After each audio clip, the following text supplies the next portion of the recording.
Hey guys, it's Matt here. So today I'm going to bring you 15 things that you should know when building your first gaming PC. So watch to the end of the video to find out what they are.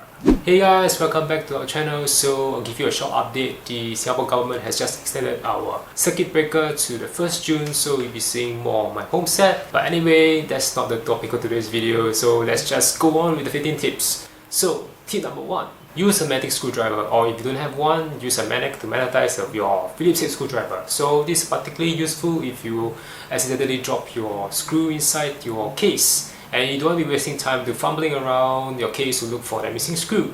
So having that magnetized screwdriver will help you a lot because you can just point your screw onto the case and you'll magically find the screw for you. So number 2.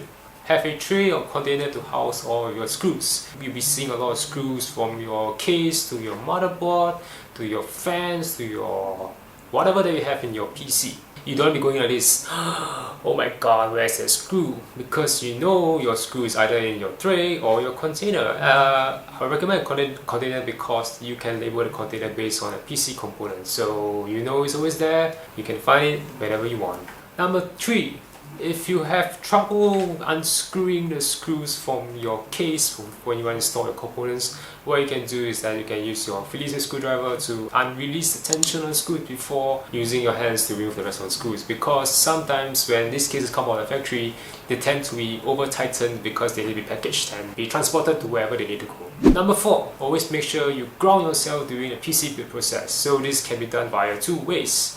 One way is that you can buy your anti-static wrist strap. So what it does is that it straps onto your wrist and the clip will go onto the metal surface, for example, on your case. So when you do that, you'll always be grounding yourself. But if you don't have an anti-static wrist strap, what you can do is that off and on just touch the metal surface of your case.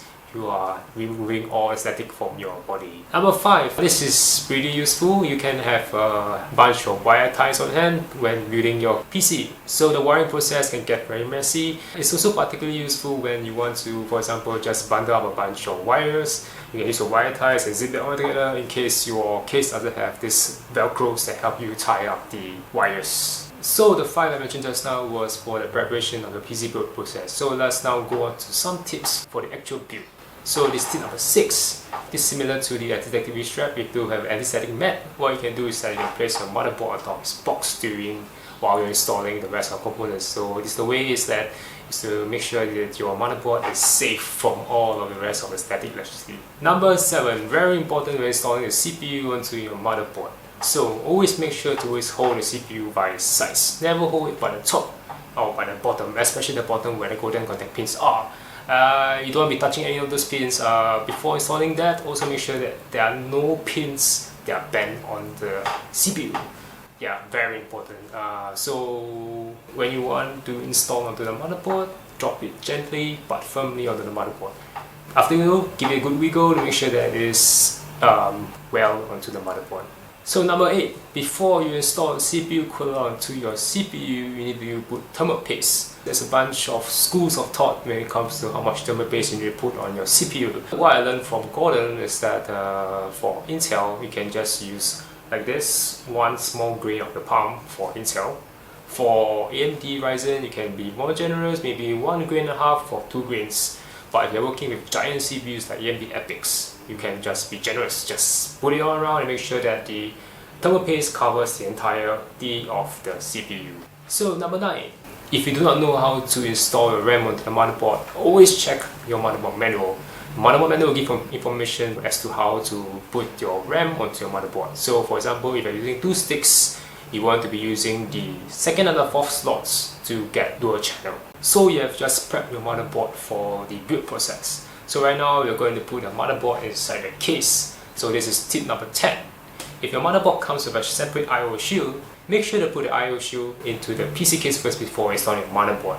If not, it's going to look very funny and you realize that something's missing because your I/O shield is not inside. So you have to take out the motherboard and put the I/O shield and put your motherboard. It's such a waste of time. Number 11, make sure your PC case has the required number of motherboard standoffs that your motherboard requires. This is very important because the motherboard standoffs prevent shorting of the motherboard onto the case.